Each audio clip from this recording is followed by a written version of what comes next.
E aí, pessoal, tudo bem? Sejam muito bem-vindos à nossa 18ª videoaula da disciplina de máquinas térmicas.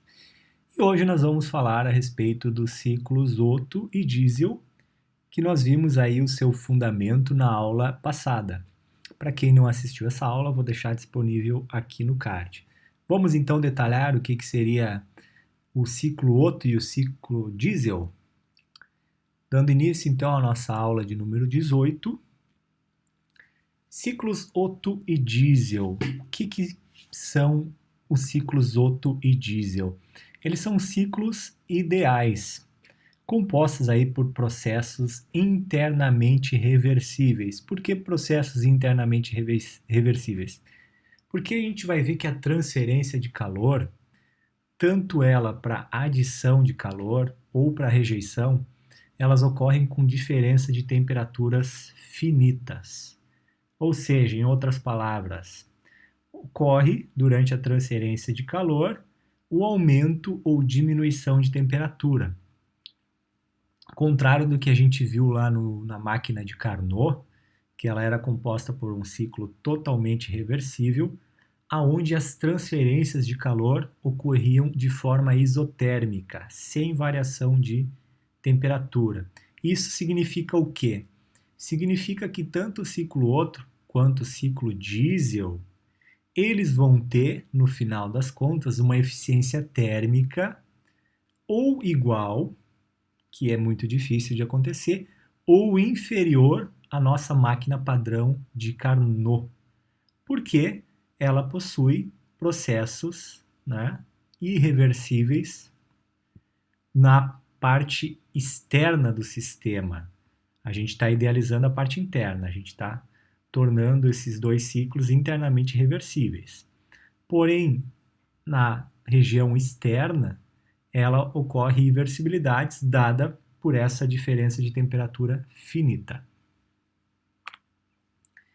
Vamos entender então como é que funciona um ciclo Otto, que é um ciclo ideal para os motores de ignição por centelha, que é o ciclo Otto. A gente tem aqui um diagrama de pressão e volume real, do que acontece com o dispositivo, pistão-cilindro, durante aquelas etapas de admissão, compressão, expansão e descarga que nós vimos na aula passada, ou seja, aqueles 4 tempos. Vamos pegar aqui então um ponto inicial que eu vou escolher aqui como sendo a abertura da válvula de admissão.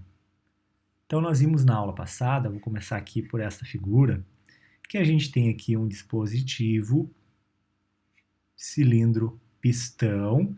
Esse pistão ele é movimentado por um êmbolo, então ele percorre aí um curso, onde na parte inferior é o ponto morto inferior e na parte superior é o ponto morto superior.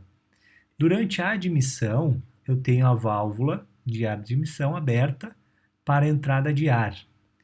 E aí ocorre uma entrada de ar, ou seja, uma pressão pouco inferior à pressão atmosférica, como pode ser visto aqui nesta figura. A gente tem na abertura da válvula de admissão, de fato, a admissão de ar, que ela ocorre com variação de volume, o volume ele aumenta, mantendo uma pressão constante após um tempo. Ocorre aqui a sucção, a sucção desse ar durante a descida desse pistão, mas ocorre de forma constante depois, logo após a entrada, a abertura, ocorre uma admissão à pressão constante, porém levemente inferior à pressão atmosférica devido à sucção. E aí nós temos a próxima etapa, que é a compressão, ou seja, a subida desse pistão comprimindo o ar pelo fato das válvulas de admissão e de escape estarem fechadas. Daí ocorre este efeito aqui do gráfico. Eu tenho um aumento de pressão e uma diminuição de volume até o ponto aqui da ignição, que seria a próxima etapa. Então, a etapa seguinte, a gente tem aqui novamente a descida do pistão para o ponto morto inferior devido à queima do combustível, devido ao processo de combustão, aonde gera-se uma energia suficiente para deslocar esse pistão para baixo, ocorrendo então aí um trabalho.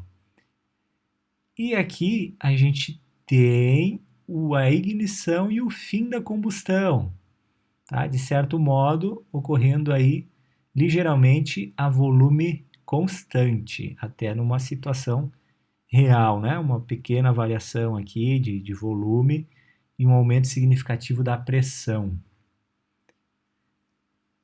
E por fim, a gente tem o quê? A descarga, né? Ou seja, a expansão do meu combustível que queimou, né? Gerando aí os gases CO2 e água, por exemplo, né? Que vão ser direcionados para o escape por meio da abertura da válvula aqui de exaustão. Então ocorre o quê? Um aumento novamente do volume, uma redução de pressão e aqui a abertura da válvula de escape. No momento da abertura da válvula de escape, eu já tenho a subida do meu pistão, direcionando então os gases para o escape. E daí é este momento aqui aonde ocorre uma variação aqui da minha pressão, uma diminuição da pressão, a um ponto aonde a pressão depois ela se permanece constante com redução de volume, ou seja, com saída dos gases, né? Voltando novamente ao ponto inicial.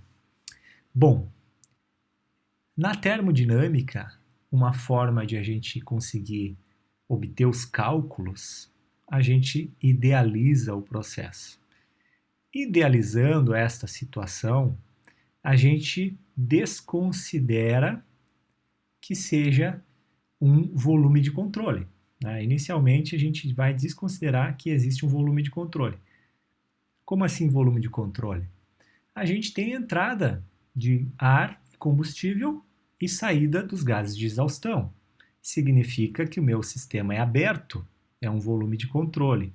Na idealização desta situação, chegando então ao nosso ciclo ideal, o ciclo de Otto, a gente vai substituir a entrada de ar e combustível, que vai gerar aí a expansão, né? Por fornecimento de calor. Ou seja, a gente tem aqui, durante a expansão, uma adição de calor a volume constante. Tá? Tornando o quê? Tornando o meu sistema fechado, considerando também a saída dos gases de exaustão como uma saída de calor também a volume constante, que seria daí a etapa 4 e 1. Então, tanto a descarga, que seria a etapa 4 e 1, ela vai ser substituída a saída dos gases por saída de calor, e tanto a entrada, que seria a etapa de admissão e posterior à expansão, né? Compressão, expansão, a gente tem aqui o fornecimento de calor. Considerando que a gente considera que o nosso fluido é o fluido padrão a ar, é somente o ar. E isso está sensato também, porque a quantidade de ar que entra é muito superior à quantidade de combustível que entra. Ainda bem, né? Então, o nosso ciclo que real ele é aberto, o ideal ele é um ciclo fechado, aonde circula nos pontos, né, o 1, 2, 3 e 4, vou retornando para o ponto 1, apenas o ar. E aqui é a nossa idealização, aqui abaixo. O que seria a nossa idealização, então? No processo 1 e 2, que seria a etapa de compressão, é uma compressão isentrópica, ou seja, não vou ter transferência de calor na etapa 1 e 2. Eu tenho como se fosse um sistema diabático, eu tenho como se fosse um um isolamento aqui no meu dispositivo pistão-cilindro durante a etapa 1 e 2. Então, ocorre uma compressão isentrópica na etapa 1 e 2. Na etapa 2 e 3, seria então a adição de calor a volume constante, vai ter então um aumento de pressão com o fornecimento de calor, porém o volume ele vai permanecer constante, eu não tenho trabalho ainda nesse momento. Na etapa 3 e 4, que daí eu já tenho trabalho, né, eu vou ter um aumento de volume, que vai caracterizar aí um trabalho, só que ele vai ser isentrópico, eu vou ter uma expansão isentrópica novamente nesta etapa. Ou seja, eu não vou ter a perda de energia do meu sistema para a vizinhança, porque o meu sistema ele está isolado. E por fim, para eu retornar novamente ao ponto inicial, eu vou ter aí uma rejeição de calor a volume constante durante a etapa 4 e 1. Eu vou ter a saída de calor. O meu dispositivo já não é mais adiabático e é possível então a transferência do meu sistema para a vizinhança, que está substituindo aí a etapa da saída, né, dos gases de exaustão. E essa é a nossa idealização. E esta situação aqui, do cálculo, depois no final das contas a gente quer chegar a um cálculo de trabalho líquido, vai ficar muito próximo desta situação real, onde o nosso cálculo de trabalho líquido seria dado por esta área, né? Por esta área aqui. E na situação ideal é dado por esta área, tendo algumas considerações de volume constante, consideração de processo isentrópico em algumas etapas, chegando então a um valor muito próximo da situação real e sendo possível de calcular termodinamicamente tanto o trabalho quanto a eficiência térmica também desse dispositivo. A gente pode analisar também o diagrama, além do diagrama PV, o diagrama TS, né? Temperatura versus entropia. Então, aqui no processo 1 e 2, nós temos uma etapa de compressão, né? Uma redução de volume e aumento da pressão, onde no diagrama TS, esta etapa 1 e 2, ela ocorre de forma isentrópica. Eu não tenho variação de entropia, mas tenho aumento de temperatura. No processo 2 e 3 é a adição de calor a volume constante, né? Que seria este 2 e 3 aqui, ocorrendo a volume constante com aumento de pressão. Entrada de calor, consequentemente, vai aumentar a temperatura e também, como temos entrada de calor, vai aumentar a entropia.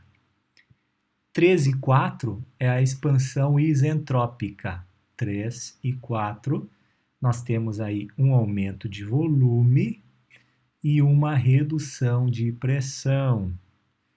No diagrama TS, nós temos uma diminuição de temperatura, de forma que o processo ele seja isentrópico, sem variação aqui de entropia.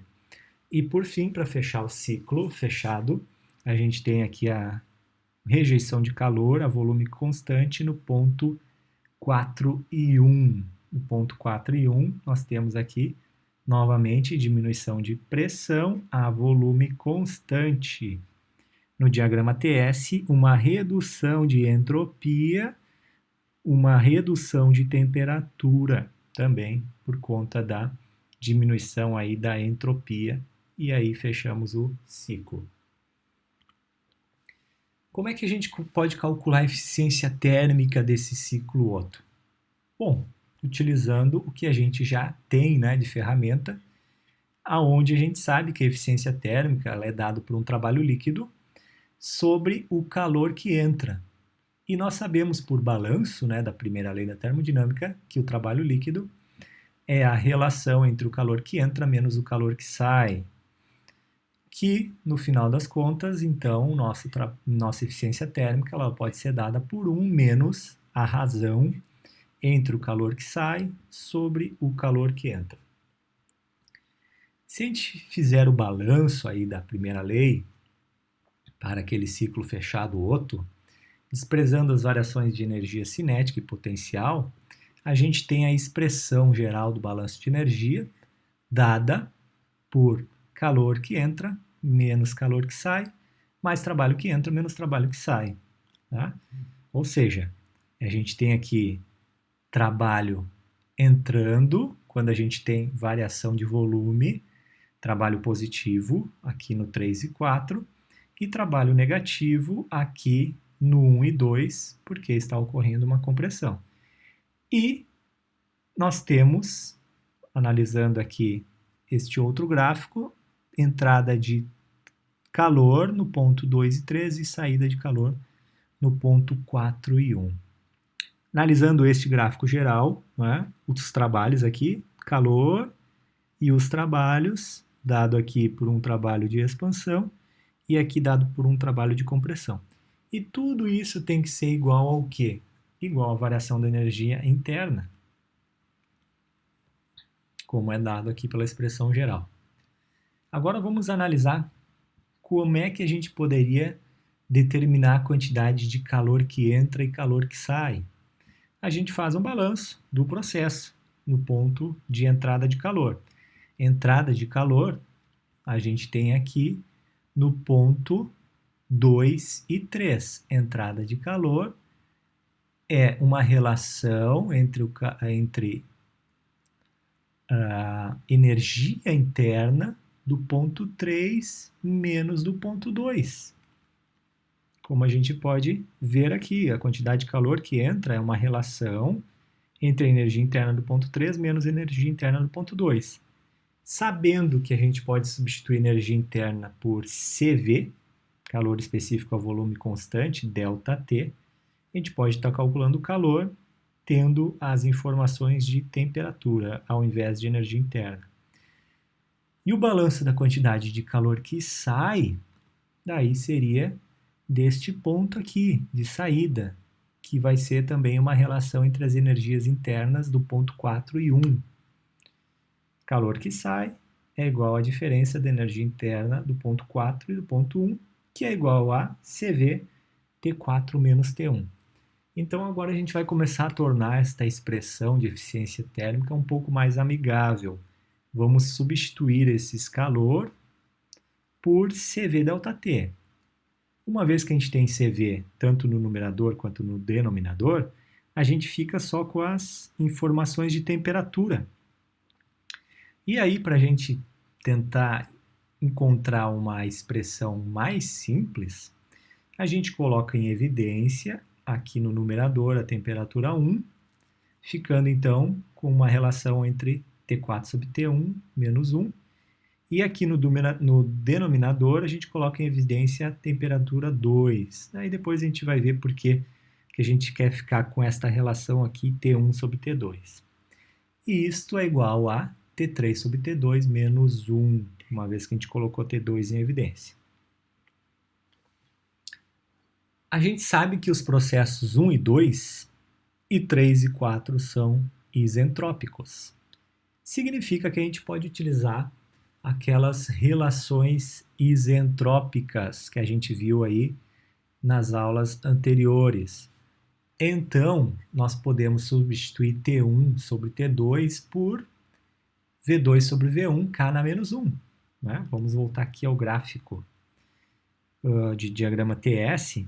T1 sobre T2 tem aquela mesma relação de volume e K na menos 1. Tá? Ela é uma relação isentrópica. E T4 sobre T3 também é uma relação isentrópica. Aqui, T4 sobre T3 é isentrópico, então a gente pode utilizar relações isentrópicas para determinar as propriedades nesses pontos, que é uma mesma relação de V3 sobre V4, K menos 1. Nós sabemos que V3 é igual a V2 e V4 é igual a V1, não é? Ó, V3 é igual a V2 e V4 é igual a V1, são constantes. Substituindo então V3 sobre V2 e V4 sobre V1, a gente chega numa relação igual. A gente entende, então, que a relação T2 sobre T1 é a mesma que T3 sobre T4. Ou, de outra forma, T4 sobre T1 é igual a T3 sobre T2. Por que a gente quer colocar isso? T4 sobre T1, ela está aqui, ó, que é igual a T3 sobre T2. Então, no final das contas, toda esta parte aqui, ó, da expressão, ela sai. Então, a nossa eficiência térmica ela é dada por 1 menos T1 sobre T2. E não é familiar essa expressão aqui? Né? Aí surge a pergunta, essa eficiência é a mesma do ciclo de Carnot? Lembram que a eficiência do ciclo de Carnot ela pode ser calculada pela razão das temperaturas do reservatório quente e frio? Será que é a mesma relação? Vamos ver o que é T1 e o que é T2? T1 é a temperatura mínima. Agora, T2 não é a temperatura mínima, tá? É uma temperatura intermediária. A eficiência ela seria igual à eficiência de Carnot se T2 fosse, ao invés de T2, fosse T3, que seria a máxima temperatura. Então, esta eficiência não é a mesma de Carnot. E aí a gente chega numa outra relação, né, por meio de um conhecimento da razão de compressão. A razão de compressão é uma relação entre o volume máximo sobre o volume mínimo, que, neste ciclo, o volume máximo é dado pelo volume 1 e o volume mínimo é dado pelo volume 2. Nós podemos, então, substituir esta expressão por razão de compressão, uma vez que T1 sobre T2 é igual a V1 sobre V2. Então, a gente fica com V1 sobre V2 K na menos 1, que substituindo nessa expressão, fica 1 menos 1 sobre R, razão de compressão, K na menos 1. Lembrando que o K é a nossa razão entre calor específico, a pressão constante, e a volume constante. O que seria a nossa razão de compressão? A nossa razão de compressão é uma relação entre o volume existente lá naquele ponto morto inferior, quando o pistão ele está bem lá abaixo do cilindro, sobre o volume do ponto morto superior, quando o pistão está lá em cima do cilindro. E essa é a nossa razão, conhecida razão de compressão. Ou seja, uma razão entre o volume máximo e o volume mínimo. E a pressão média eficaz? O que é a pressão média eficaz? É uma pressão fictícia que, se agisse sobre o pistão durante todo o curso, né, durante todo aquele curso no cilindro, produziria a mesma quantidade de trabalho líquida que a produzida durante um ciclo real. A gente tem aqui esse diagrama de pressão e volume, onde esta área aqui, ó, do trabalho líquido, a gente poderia determinar por meio de integração. Fazendo essa hipótese de pressão média eficaz, a gente estabelece que a pressão ela é constante durante todo o trabalho. Ou seja, durante todo o curso do meu pistão sobre cilindro, saindo do ponto morto inferior ao ponto morto superior, ou vice-versa, esta compressão ela ocorre de forma constante, como se fosse então esta área. A gente está substituindo a área real por uma área ideal, fazendo uma analogia entre a relação de trabalho líquido sobre os volumes, né? Para determinar então essa pressão média eficaz. Ou seja, a pressão média eficaz ela pode ser calculada pela razão entre o trabalho líquido e a diferença do volume máximo menos o volume mínimo, né? Para determinar então esta área aqui, ó. Aqui está de forma especificada, né, o trabalho líquido específico e os volumes específicos. Analisando este gráfico de eficiência térmica por razão de compressão, a gente verifica que o aumento da taxa de compressão ele aumenta a eficiência térmica, né? Sendo que ocorre aqui um aumento um pouco menos gradual do que no início. Tá? As razões de compressão típicas para os motores a gasolina, elas são dadas nesta faixa, né, que a gente viu aí na aula anterior, em torno de 8 a 11, né, 8,5 a 12,5. São as razões típicas com as eficiências térmicas típicas. O que acontece aqui? Né? Durante o projeto do motor, a gente precisa obter aí uma razão de compressão ideal, uma vez que razões muito altas pode chegar a uma queima prematura do combustível, porque ele pode chegar a uma alta taxa de compressão, pode chegar a uma alta temperatura no meu dispositivo, de forma que a temperatura da gasolina atinja a temperatura de autoignição e ocorra o que a gente chama aí de uma queima prematura e a famosa batida do motor, né? O ruído, um ruído audível que ocorre aí no motor por conta da autoignição da gasolina, que é o que a gente não quer. A gente quer que ela se inflame quando a faísca da vela ela é acionada. Vamos então agora para um exemplo de aplicação então deste ciclo Otto. Exemplo 18.1.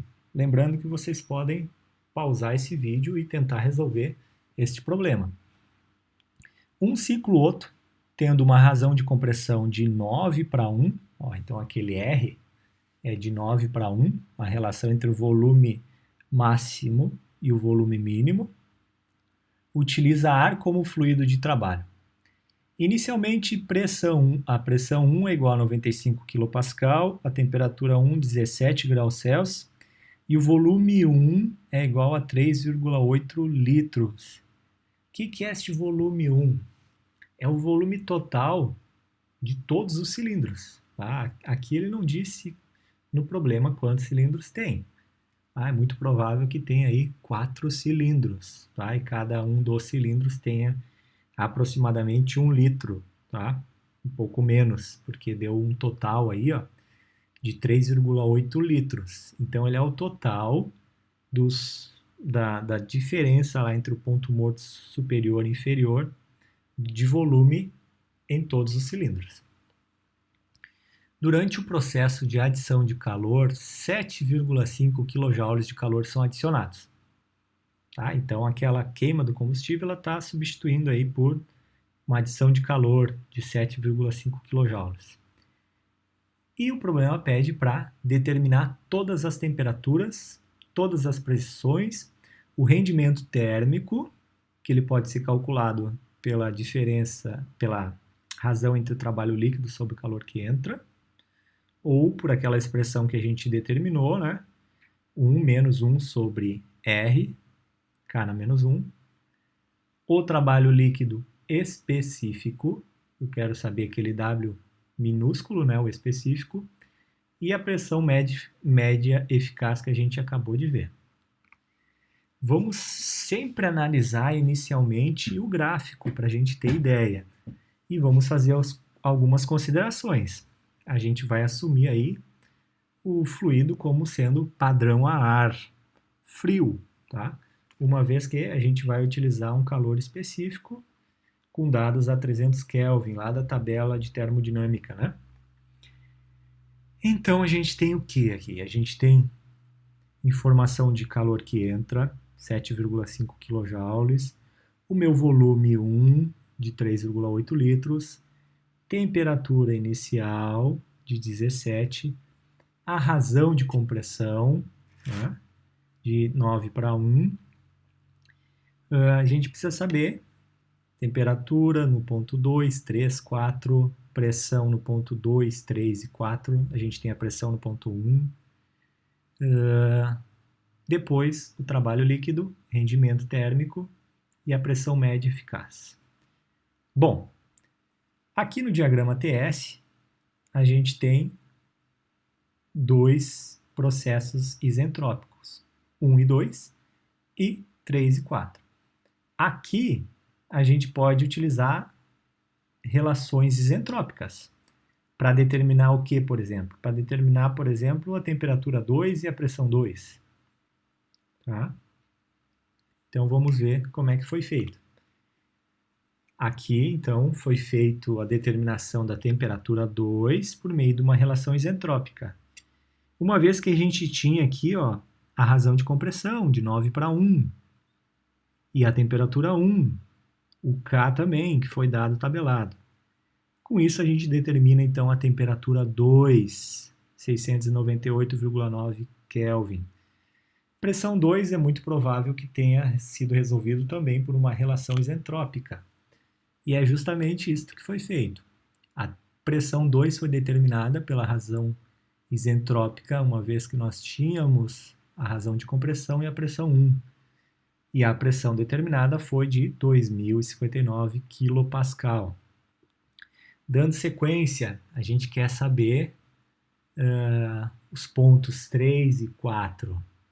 Uma das formas de determinar o ponto 3, que a gente não sabe, é fazer uma relação aí no processo 2 e 3, que é a entrada de calor. Né? No processo 2 e 3 está entrando calor. Então a gente pode fazer um balanço. Né? Calor que entra igual a relação de CV ΔT.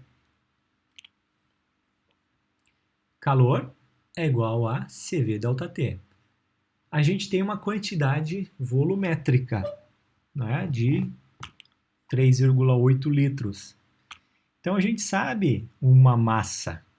A gente sabe, então, uma quantidade de calor total. Só que a gente quer saber algo especificado, né? A gente quer saber um trabalho líquido específico. Então, a gente vai mudar essa quantidade total para uma quantidade específica. A gente vai substituir, então, essa massa pela relação entre volume total sobre volume específico. E calcular o volume específico. Tá? A gente tem o volume total, a gente vai calcular o volume específico. De que forma? Equação de estado. Volume específico 1 é igual a uma relação entre o R, a constante do gás, temperatura 1 que a gente tem e a pressão 1 que nós temos. O volume específico, então, determinado é de 0,875 metros cúbicos por quilo. E aí a gente determina a quantidade de calor que entra, tá? Como sendo, a gente tem a quantidade total, né? A gente tem a quantidade total de calor, 7,5 kJ, tá? E a gente acabou de calcular o volume específico e nós temos também o volume total, que é 3,8 litros. E determinamos aí o calor específico de 1.727 kJ por quilo. E agora a gente pode utilizar este valor de calor específico para determinar, por exemplo, a temperatura 3, que nós não temos. A temperatura 2 nós calculamos aqui, né? Agora a temperatura 3 nós não temos. Então a gente pode isolar a temperatura 3, uma vez que a gente já tem o calor específico. Tá? Então é o que nós vamos fazer. Temperatura T3 é igual a temperatura T2 mais calor específico que entra sobre CV. E aí determinamos a temperatura 3 de 3.103,7 Kelvin. Dando sequência, a gente pode determinar a pressão 3, uma vez que a gente pode fazer uma equação de estado combinado. Bom, encontramos a temperatura 3 e encontramos a pressão 3. Agora a gente tem condições de encontrar a pressão 4 e a temperatura 4, também utilizando relações isentrópicas. Lembrando que no ponto 3 e 4 é um processo isentrópico. A gente pode utilizar então a relação isentrópica para determinar temperatura 4 e pressão 4, uma vez que as razões de compressão neste ponto 3 e 4 são as mesmas do ponto 1 e 2. Então, a temperatura 4 foi de 1.288,8 Kelvin e a pressão 4 foi de 422 kPa. Encontramos, então, todos os pontos 1, 2, 3 e 4 com relação à pressão e temperatura. Podemos calcular a eficiência térmica, tá? Calculando aí a quantidade de calor que sai, que nós não determinamos ainda, deixa eu ver, só a quantidade de calor que entra. E ainda precisamos determinar a pressão média eficaz. Processo 1 e 4 e 1, desculpe, é a volume constante.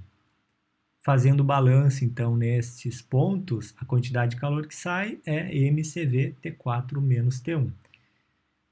Como a gente quer saber a quantidade específica, então a gente divide o calor que sai pela massa.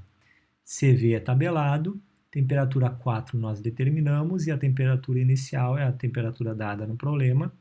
E a quantidade de calor, então, que sai é de 717,1 kJ. Fazendo aí o cálculo do trabalho líquido específico, é uma relação entre a quantidade de calor que entra menos calor que sai. Sabemos os valores que entram e que saem e determinamos, então, uma quantidade líquida de trabalho de 1009,6 kJ por quilo. Sabendo a quantidade de trabalho líquido sobre a quantidade de calor que entra, a gente sabe a eficiência térmica. E a eficiência térmica deste ciclo foi de 58,5%. E por fim, a pressão média eficaz, ela é determinada pela relação entre o trabalho líquido, que nós temos calculado, e o volume máximo sobre menos o volume mínimo, ou seja, V1 menos V2. A gente não precisa determinar V2. V1 nós temos, né? A gente não precisa determinar o V2. A gente pode utilizar a nossa razão de compressão, né? Colocando em evidência o V1, ficando então 1 menos V2 sobre V1, que é o inverso da razão de compressão. E aí a gente determina a nossa pressão média eficaz, uma vez que a gente calculou o volume específico no ponto 1 e temos a razão de compressão e chegamos num valor de 1.298 kPa. Certo, gente? Então tá resolvido aí o nosso problema relacionado a ciclo Otto.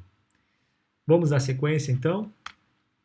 Seguindo agora para o ciclo diesel, padrão a ar. O que muda aí principalmente, não só da parte física mesmo, né, que a gente viu que na aula anterior, que os motores do ciclo Otto, a ignição se dá por uma faísca, e os motores do ciclo diesel, a ignição se dá pelo próprio combustível, que chega numa auto-ignição, né? Então, fisicamente muda isso, e idealmente, né, nos diagramas, o diagrama do ciclo diesel, aquele fornecimento de calor no ciclo Otto, que ocorria a volume constante, aqui no ciclo diesel ele ocorre a pressão constante. É como se a gente mudasse, né, o nosso diagrama, que antes ele era assim, né, ele era esta entrada de calor a volume constante, no diesel ele ocorre a pressão constante. Então, nesse fornecimento de calor, a gente tem também aí um trabalho. No nosso balanço, então, quando a gente fazer o balanço do ponto 2 e 3, a gente tem calor que entra e trabalho também de fronteira, saindo. Tudo isso é igual à variação da energia interna no ponto 3 e 2. Essa é uma das principais mudanças, aí, uma das principais observações de diferença dos ciclos, né, Otto e diesel. O restante é muito parecido. A gente tem aqui um processo isentrópico na expansão aqui, do ponto 3 e 4. No ponto 4 e 1, uma rejeição de calor a volume constante, da mesma forma que acontecia lá no ciclo Otto, acontece no ciclo diesel. E no ponto 1 e 2 é um processo de compressão também ocorrendo de forma isentrópica. Então a gente tem essas principais diferenças, sendo que no ponto 2 e 3 a entrada de calor ocorre a pressão constante. E a saída de calor ocorre a volume constante. No diagrama TS, então, no ponto 1 e 2, ele ocorre de forma isentrópica, um aumento de temperatura, e 3 e 4, uma redução de temperatura de forma isentrópica também. Como é que ficam nossos cálculos, então, aí de eficiência térmica do ciclo diesel? Ele também é dado por essa expressão da quantidade 1 menos razão do calor que sai sobre o calor que entra.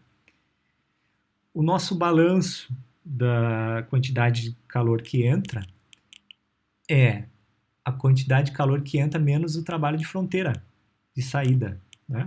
Quantidade de calor que entra menos trabalho de fronteira de saída. Tudo isso é igual a energia interna do ponto 3 menos energia interna do ponto 2.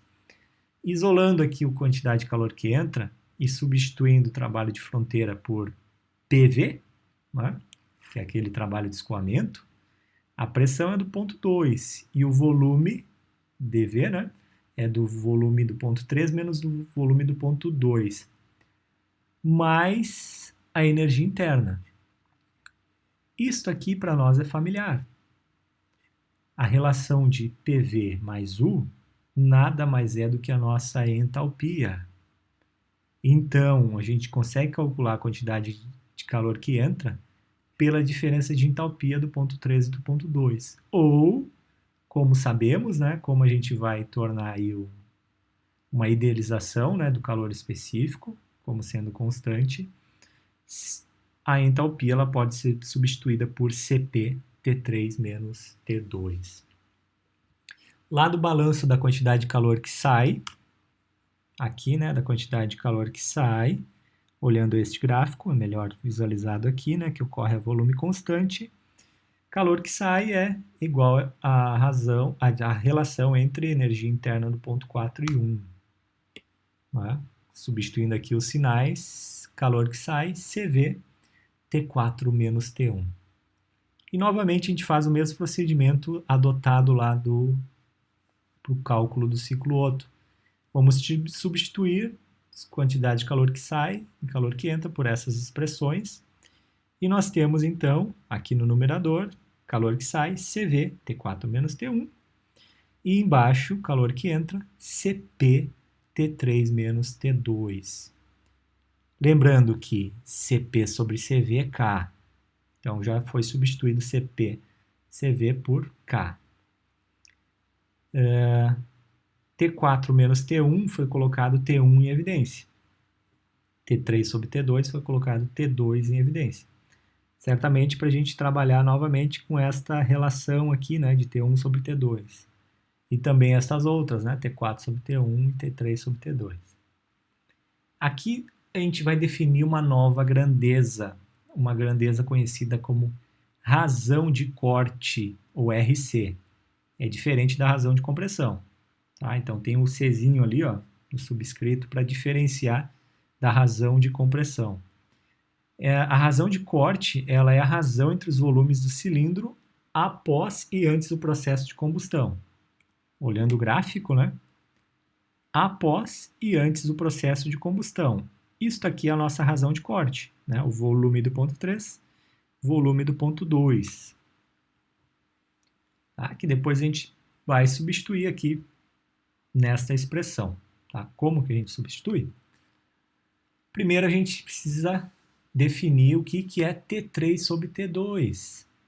T3 sobre T2, fazendo uma equação de estado combinada, sabendo que a pressão no ponto 3 é igual à pressão no ponto 2, ela é igual a V3 sobre V2.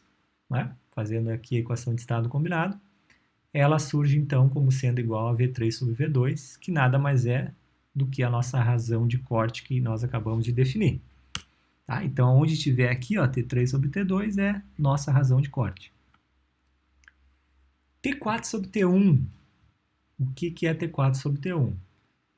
Nós fizemos novamente aqui uma equação de estado combinado, no ponto 4 e 1, porque sabemos que volume 4 é igual a volume 1. Então, volume 4 e volume 1 saem da expressão. T4 sobre T1 é igual a P4 sobre P1. E aqui, novamente, a gente tem dois processos isentrópicos, no ponto 1 e 2 e no ponto 3 e 4. Significa que P1 sobre P2, né, é igual a V2 sobre V1 na K, e P4 sobre P3 é igual a V3 sobre V4 na K. Bom, aqui está de forma linear, né? Por que está de forma linear aqui? Ó? Porque a gente vai dividir essa segunda expressão por esta primeira. Fazendo esta divisão e tendo essas informações de pressão igual a P2 e V4 igual a V1, a gente fica numa expressão final onde P4 sobre P1 é igual a V3 sobre V2 na K. Ou seja, é igual a razão de corte elevado na K, V3 sobre V2 é razão de corte, né? Como exercício, cheguem nessa expressão a partir do que foi definido aqui anteriormente, certo? A eficiência térmica do ciclo diesel, então, ela pode ser dada por 1 menos 1 sobre K, T1 sobre T2, que ainda não foi substituído, é igual a T4 sobre T1, que é a nossa razão de corte. Tá? Por quê? P4 sobre P1 é igual a T4 sobre T1. Então, vai ser igual à nossa razão de corte. T4 sobre T1. E T3 sobre T2 também é a nossa razão de corte. E T1 sobre T2 é igual à nossa eficiência do ciclo Otto, né? 1 sobre R K na menos 1. Na eficiência do ciclo diesel, então, surge a razão de compressão e a razão de corte. Se a razão de corte ela for igual a 1, este termo aqui ele desaparece. Significa, então, que a nossa eficiência do ciclo diesel ela se torna igual à eficiência do ciclo Otto. Né? A gente só passa a ter essa expressão aqui. Ó.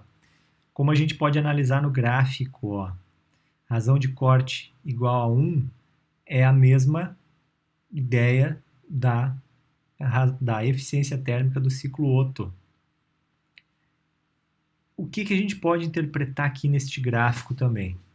Que quanto maior a razão de corte, menor a eficiência. Né? A eficiência se torna menor do que a do ciclo Otto, né? A eficiência do ciclo diesel. Porém, a eficiência ela pode ser maior do que a do ciclo diesel, do que a do ciclo Otto, desculpe, porque as razões de compressão do ciclo diesel são maiores do que as do ciclo Otto, que estão aqui abaixo. Ó. Com isso, a gente pode atingir eficiências térmicas do ciclo diesel superiores às eficiências do ciclo Otto, mesmo com razões de corte maiores. Vamos entender isso, então, num exemplo. Um exemplo 18.2. Um ciclo diesel ideal, com o ar como fluido de trabalho, tem uma razão de compressão de 18 e uma razão de corte de 2. No início do processo de compressão, o fluido de trabalho está a 14,7 PSI absoluto, ou seja, 101,3 kPa. 27 graus Celsius e o volume, né, o volume 1, né, o volume total, 1917 centímetros cúbicos, né, o motor aí 2.0. Utilizando a hipótese do padrão ar frio, determine a temperatura e a pressão do ar no final de cada processo, o trabalho líquido produzido total e a eficiência térmica e a pressão média eficaz. É um problema semelhante ao que a gente resolveu aí para o ciclo Otto, porém a gente precisa analisar a partir do ciclo diesel, tendo aí o equacionamento do ciclo diesel. Mas o que a gente quer determinar são as mesmas coisas do problema anterior. A gente precisa analisar o nosso gráfico sempre, né? O volume 2, por exemplo, ele pode ser calculado a partir da razão de compressão. Nós temos aqui o volume total 1, e nós temos a razão de compressão de 18 para 1, né? Uma razão de compressão de 18. E aí a gente determina um volume 2, por exemplo. Volume 3, a gente pode determinar por razão de corte, sabendo que a razão de corte dada aqui foi de 2, né? E já com o cálculo do volume 2, a gente tem aí o cálculo do volume 3. Esses cálculos de volume provavelmente vão ser úteis aí para determinação, por exemplo, de uma massa. Como a gente quer determinar um trabalho líquido total, é muito provável que a gente precisa calcular uma massa, né? Uma massa de ar. E esses volumes podem ser úteis aí para a determinação dessa massa. Vamos ver. 1 e 2 é um processo isentrópico de compressão. A gente pode utilizar novamente as relações isentrópicas para determinar temperatura 2 e pressão 2. Tendo as outras informações, a gente tem aqui temperatura 1 e pressão 1, a gente tem aqui a razão de compressão, 18 para 1, e a gente determina então temperatura 2 e pressão 2. Ponto 2 e 3 é entrada de calor. A gente pode determinar o calor que entra, que não foi dado nesse problema, sabendo o calor específico, a pressão constante e as diferenças de temperatura do ponto 3 e 2, sendo que a gente ainda não tem a temperatura do ponto 3. Tá? Mas como é que a gente pode determinar a temperatura do ponto 3? A gente tem aqui nesse processo uma adição de calor à pressão constante. A pressão do ponto 3 é igual à pressão do ponto 2. Nós sabemos então a pressão do ponto 3. E conseguimos determinar a temperatura do ponto 3 por meio da equação de estado combinada. E sabendo aí os volumes, né? Este V3 sobre V2, por mais que esteja como uma quantidade total, né? Ele não deixa de ser a nossa razão de corte, que foi dada no problema como sendo 2. E aí a gente consegue determinar então a temperatura do ponto 3. Sabendo a temperatura do ponto 3, a gente já tem condições de determinar a quantidade de calor que entra, que ainda não foi calculado. Né? A gente vai calcular aqui a temperatura do ponto 4, já que nós sabemos a temperatura do ponto 3 e sabemos os volumes. 3, né? Vamos ver aqui o volume 3, que é 219 centímetros cúbicos, e volume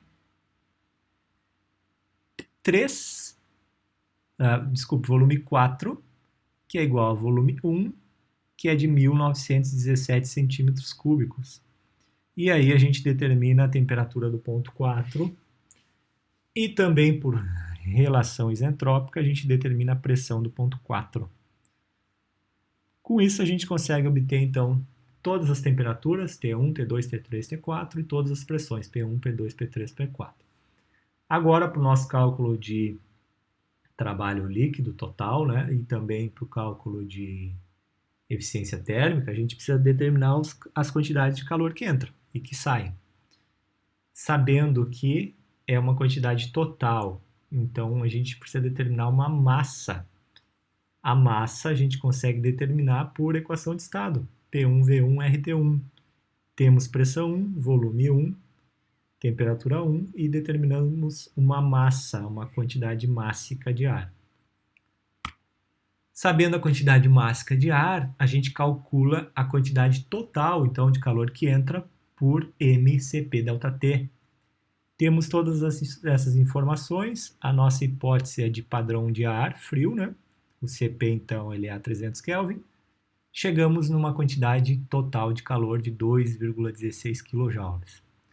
Para a quantidade de calor que sai, ela é dada pelo processo 4 e 1, que é a massa vezes CV T4 menos T1. CV a gente tem, de novo, como hipótese de padrão ar frio, a massa, as diferenças de temperatura e chegamos aqui em 0,81 a quantidade de calor rejeitado. Nosso trabalho líquido, então, é a diferença entre esses dois trabalhos, que é de 1,35 kJ. Conseguimos então determinar agora a eficiência térmica, fazendo o quê?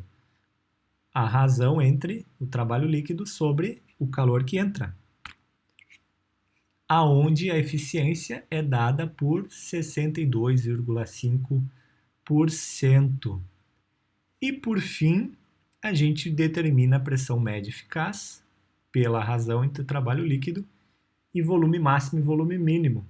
Como a gente calculou os volumes lá no início do problema, a gente consegue então calcular essa pressão média eficaz por meio destas relações aqui. E chegamos numa pressão final de 747 kPa. Bom, pessoal, o ciclo Otto e ciclo diesel que eu tinha para passar era isso. E nos vemos então na próxima aula. Um abraço e até lá!